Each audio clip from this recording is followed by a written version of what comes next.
सोचिए, अमेरिका भारत पर 50% का टैरिफ लगा दे। और भारत के टेक्सटाइल्स, जेम्स, ज्वेलरी जैसे एक्सपोर्ट सब तबाह होने की कगार पर।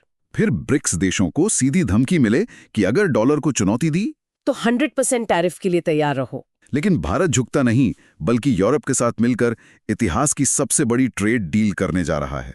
एक ऐसी डील जिसे मदर ऑफ ऑल डील्स कहा जा रहा है, जो दुनिया का पूरा आर्थिक नक्शा ही बदल सकती है। ये सिर्फ एक ट्रेड डील नहीं है, ये अमेरिका फर्स्ट के जवाब में यूरेशिया फर्स्ट की एक नई हकीकत है। नमस्कार, द डीप डाइव में आपका स्वागत है। आज तारीख है 26 जनवरी 2026। नई दिल्ली में 77वें गणतंत्र दिवस का जश्न अभी अभी थमा है, लेकिन इस बार कर्तव्य पथ पर जो नजारा था वो कुछ अलग था। बिल्कुल। प्रधानमंत्री के साथ जो मेहमान थे, यूरोपियन कमीशन की president Ursula von der Leyen और यूरोपियन काउंसिल के प्रेसिडेंट एंटोनियो कोस्टा, उनका वहां होना सिर्फ एक औपचारिकता नहीं थी। सही बात है, ये एक बहुत बड़ी कहानी का चेहरा थे। हाँ, इसके पीछे दुनिया के पॉलिटिक्स में एक बहुत बड़ा फेरबदल चल रहा है। कल यानी 27 जनवरी को भारत और यूरोपियन यूनियन एक ऐसे समझौते पर दस्तखत करने वाले हैं जिसकी नींव आप कह सकती हैं कि अमेरिका के साथ बिगड़ते रिश्तों पर रखी गई है। तो आज हम इसी कहानी की परतों को खोलेंगे।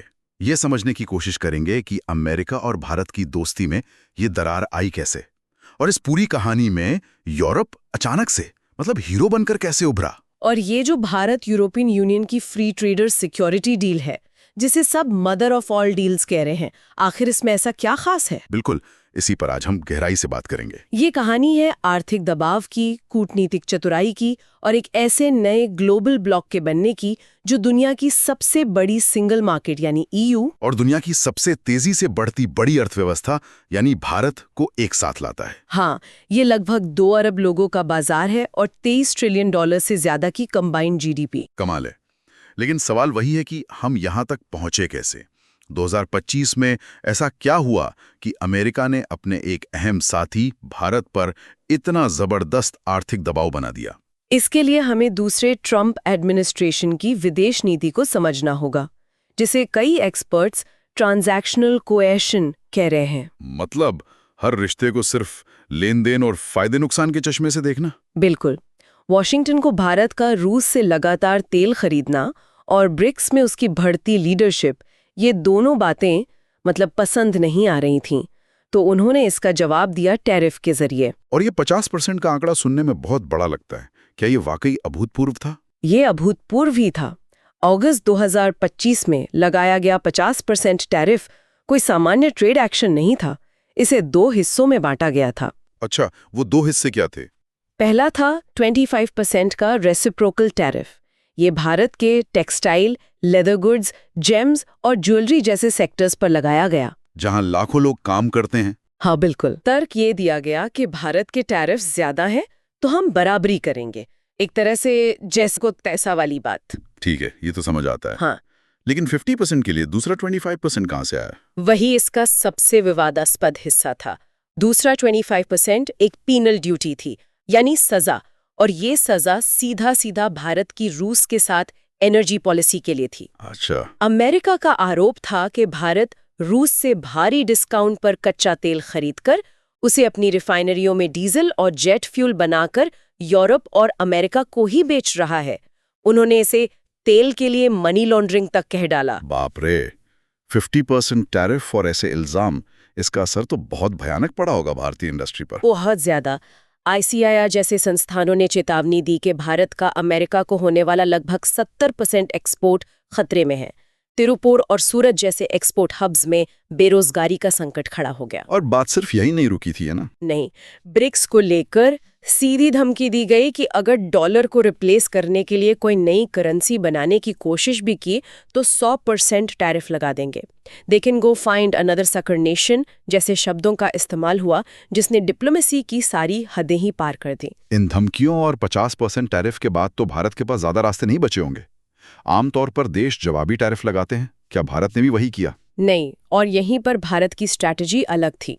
भारत ने एक रास्ता चुना जिसे साइलेंट डिप्लोमेसी कहा जा सकता है। Silent diplomacy? हाँ, जवाबी टैरिफ लगाकर ट्रेड वॉर को और भड़काने के बजाय नई दिल्ली ने अमेरिकी मांगों को चुपचाप नजरअंदाज किया और पर्दे के पीछे तेजी से दूसरे विकल्प तलाशने शुरू कर दिए। लेकिन इस साइलेंट डिप्लोमेसी का एक रिस्क भी तो था। मतलब जवाबी कार्रवाई ना करने से क्या भारत कमजोर नहीं दिखा? और टेक्सटाइल सेक्टर में जो नौकरियां गईं उसका राजनीतिक असर भी तो हुआ होगा। बिल्कुल, रिस्क तो था और शॉर्ट टर्म नुकसान भी हुआ, लेकिन सरकार ने लॉन्ग टर्म फायदे को देखा। इसका सबसे बड़ा उदाहरण है strategic food shield. Strategic food shield, ये क्या है? ये एक पॉलिसी थी। देखिए, अमेरिका की एक बहुत पुरानी और बड़ी मांग थी कि भारत अपने डेयरी और एग्रीकल्चर सेक्टर को अमेरिकी प्रोडक्ट्स के लिए पूरी तरह खोल दे। ये तो बहुत बड़ी मांग है। भारत में तो करोड़ों किसान इससे जुड़े हैं। यही तो बात है। भारत में डेयरी सेक्टर 10 करोड़ से ज्यादा छोटे किसानों को रोजगार देता है। वहीं अमेरिकी डेयरी इंडस्ट्री बड़ी बड़ी कंपनियों के हाथ में। सरकार ने तिरुपुर का दर्द सह लिया, लेकिन डेयरी सेक्टर पर कोई समझौता नहीं किया। अच्छा, मतलब सरकार ने किसानों की खाद्य सुरक्षा को एक्सपोर्टर की पीड़ा के ऊपर रखा। ये एक बहुत बड़ा राजनीतिक फैसला था। बिल्कुल। और दूसरा कदम था एनर्जी को लेकर अपनी आजादी बनाए रखना। Energy sovereignty. हाँ, धमकियों के बावजूद भारत ने रूस से तेल का आयात कम नहीं किया, बल्कि आंकड़े बताते हैं कि इसे बढ़ाकर लगभग 36% तक कर दिया। और तीसरा कदम था नए बाजारों की तलाश। Market diversification. एग्जैक्टली। जब ये साफ हो गया कि अमेरिकी बाजार पर भरोसा नहीं किया जा सकता, तो भारत ने अपनी पूरी ताकत यूरोप, खाड़ी देशों और आसियान के साथ व्यापार बढ़ाने में लगा दी। और इस डाइवर्सिफिकेशन में सबसे बड़ा दाव यूरोप पर ही लगाया गया। हाँ। लेकिन ये कमाल की बात है, क्योंकि भारत ईयू डील तो पिछले 18 साल से अटकी पड़ी थी। अचानक ऐसा क्या हुआ कि यूरोप मान गया? क्योंकि कहानी का दिलचस्प मोड़ यही है, जिस वक्त अमेरिका भारत पर दबाव बना रहा था, उसी वक्त वो यूरोप को भी किनारे लगा रहा था। अच्छा। हाँ, 2025 की टर्नबेरी डील एक नाकाम कोशिश थी, जिसमें यूरोप ने ट्रंप को खुश करने के लिए 15% टैरिफ मान लिया था। यूरोप के अंदर ही इसे प्रोटेक्शन मनी या हफ्ता वसूली की तरह देखा गया और ये बहुत अलोकप्रिय हुई। और असली टर्निंग पॉइंट तो वो ग्रीनलैंड वाला मुद्दा था, है ना? हाँ। मुझे याद है वो सुर्खियां। वाले यूरोपियन देशों पर 25% तक टैरिफ की धमकी दी, तो ब्रुसेल्स के लिए ये अपनी संप्रभुता पर सीधा हमला था। उन्हें समझ आ गया कि तुष्टीकरण की नीति अब काम नहीं करेगी। सही पकड़ा आपने। और इसी का नतीजा था कि यूरोपियन पार्लियामेंट ने अमेरिका के साथ वो टर्नबेरी डील सस्पेंड कर दी और भारत की तरफ हाथ बढ़ाया। और यहीं पर उनके सीक्रेट वेपन की एंट्री हुई। हाँ, इसी मौके पर यूरोप ने अपना नया सीक्रेट वेपन एक्टिवेट किया, anti coercion instrument ACI। Trade bazooka. हाँ, इसे यही निकनेम दिया गया है। ये एक ऐसा कानून है जो EU को किसी भी ऐसे देश के खिलाफ तुरंत जवाबी कार्रवाई करने की ताकत देता है जो उस पर या उसके किसी सदस्य देश पर आर्थिक दबाव बनाने की कोशिश करे।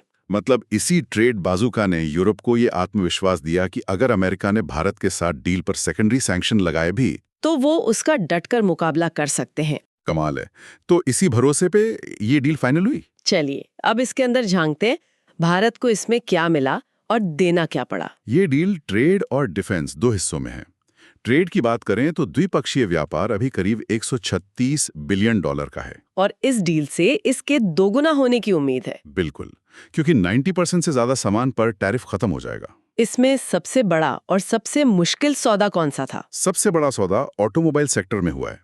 भारत यूरोपियन लग्जरी कारों जैसे मर्सिडीज, BMW, ऑडी पर इंपोर्ट टैरिफ 110% से घटाकर लगभग 40% पर लाएगा। लेकिन धीरे धीरे, है ना? हाँ, वो भी धीरे धीरे कई सालों में। बदले में यूरोपियन कंपनियां भारत में इलेक्ट्रिक गाड़ियों के मैन्युफैक्चरिंग हब में बड़ा निवेश करेंगी। मतलब भारत छोटी और सस्ती ईवीज बनाकर दुनिया को एक्सपोर्ट करेगा। अच्छा, तो टेक्सटाइल वालों का जो नुकसान अमेरिका में हुआ, उसकी भरपाई सीधे यूरोप से हो गई। बिल्कुल, ये उनके लिए एक लाइफलाइन है। अमेरिकी 50% टैरिफ के ठीक उलट EU भारतीय टेक्सटाइल और कपड़ों को 0 ड्यूटी एक्सेस देगा, वो भी तुरंत। इससे तो मार्केट में बड़ा फर्क पड़ेगा। बहुत बड़ा। इससे भारतीय एक्सपोर्टर्स को यूरोपियन मार्केट में बांग्लादेश और वियतनाम जैसे देशों से बराबरी करने का मौका मिलेगा, जिन्हें पहले से ही ये सुविधा मिली हुई थी। और वाइन विस्की वाला मुद्दा भी सुलझ गया। हाँ, भारत ने यूरोपियन वाइन और स्कॉच विस्की पर भी ड्यूटी कम की है, जो फ्रांस और UK की एक बहुत पुरानी मांग थी। और इस पूरी डील की सबसे जरूरी बात शायद वो है जो इसमें शामिल नहीं की गई है। आपने बिल्कुल सही पकड़ा, वही स्ट्रेटेजिक फूड शील्ड। भारत अपने डेयरी और कृषि क्षेत्र को इस डील से पूरी तरह बाहर रखने में कामयाब रहा। ये भारत के लिए एक बहुत बड़ी कूटनीतिक जीत है। और यूरोप भी मान गया? हाँ, क्योंकि यूरोप में भी किसान दूसरी डील्स के खिलाफ प्रदर्शन कर रहे थे, इसलिए वो भी इस पर आसानी से मान गए। दोनों ने एक ऐसे मुद्दे को टेबल से ही हटा दिया जो डील को पटरी से उतार सकता था। ये तो हुई व्यापार की बात, लेकिन इस डील का एक सिक्योरिटी और डिफेंस एंगल भी है, जिसके बारे में कहा जा रहा है कि वो व्यापार से भी ज्यादा महत्वपूर्ण है। निश्चित रूप से ये भारत की रूसी हथियारों पर निर्भरता और अमेरिकी टेक्नोलॉजी पर अविश्वसनीयता, इन दोनों समस्याओं का एक संभावित समाधान है। एक मिनट, ये तो बहुत बड़ी बात है। मतलब भारतीय कंपनियां अब सीधे यूरोपियन सेनाओं को सामान बेचेंगी। ये सिर्फ मेड इन इंडिया नहीं, made in India for Europe वाली बात हो गई। ये इस डील का सबसे क्रांतिकारी पहलू है।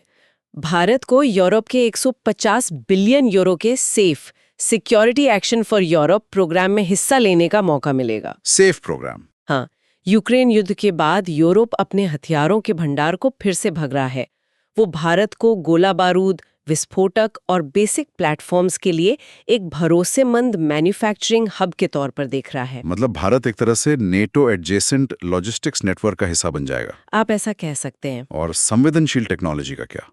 वो तो हमेशा से एक बड़ा मुद्दा रहा है। उसके लिए एक security of information agreement SOIA final होगा।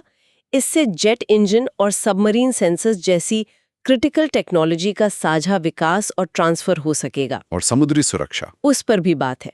हिंद महासागर में भारत और EU की नौसेनाएं मिलकर पेट्रोलिंग करेंगी।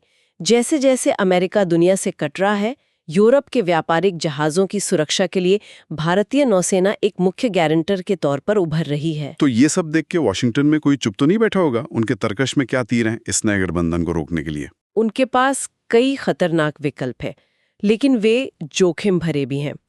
सबसे खतरनाक है न्यूक्लियर ऑप्शन। न्यूक्लियर ऑप्शन मतलब वो भारत के साथ व्यापार करने वाली यूरोपियन बैंकों और कंपनियों पर सेकेंडरी सैंक्शंस लगा सकता है।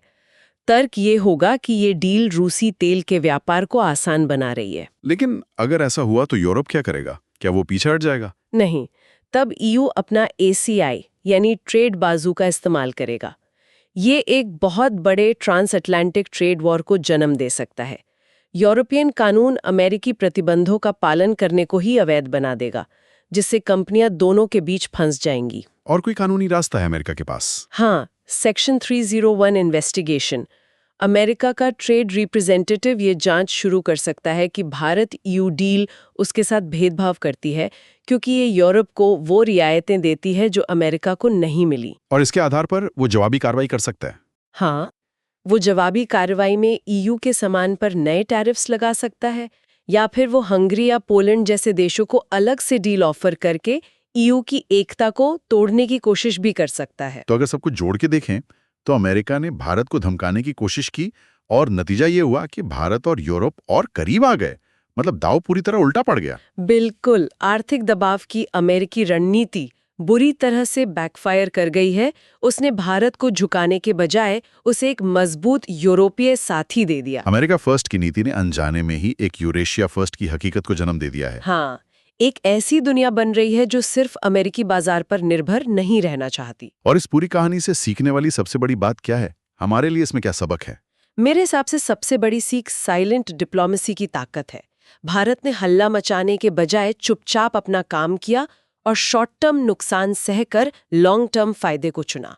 और दूसरा सबक शायद यह है कि किसी एक बाजार पर, चाहे वो कितना भी बड़ा क्यों ना हो, जरूरत से ज्यादा निर्भर रहना कितना खतरनाक हो सकता है। बिल्कुल, डाइवर्सिफिकेशन सिर्फ एक किताबी शब्द नहीं है, ये एक जरूरत है। सही बात है। और तीसरी और सबसे महत्वपूर्ण सीख है अपने कोर सेक्टर्स को किसी भी कीमत पर बचाए रखने की रणनीति। भारत का स्ट्रेटेजिक फूड शील्ड का सफल होना ये दिखाता है कि आप हर चीज पर मोलभाव नहीं कर सकते। कुछ चीजें नॉन नेगोशिएबल होती हैं। बिल्कुल सही। चलिए आज की बातचीत को एक सवाल के साथ खत्म करते हैं। जैसे जैसे ये नया यूरेशियन ब्लॉक मजबूत हो रहा है, तो WTO और UN जैसी पुरानी वैश्विक संस्थाओं का क्या होगा? ये बहुत दिलचस्प सवाल है। ये संस्थाएं तो एक ध्रुवीय दुनिया की नींव पर बनी थी। क्या वे अब अप्रासंगिक हो गई हैं? और उनकी जगह क्या लेगा? अगर आपको ये गहरी पड़ताल दिलचस्प लगी तो कृपया लाइक करें, अपनी राय कमेंट्स में दें और ऐसे ही विश्लेषण के लिए सब्सक्राइब करना ना भूलें। अगली बार फिर मिलेंगे।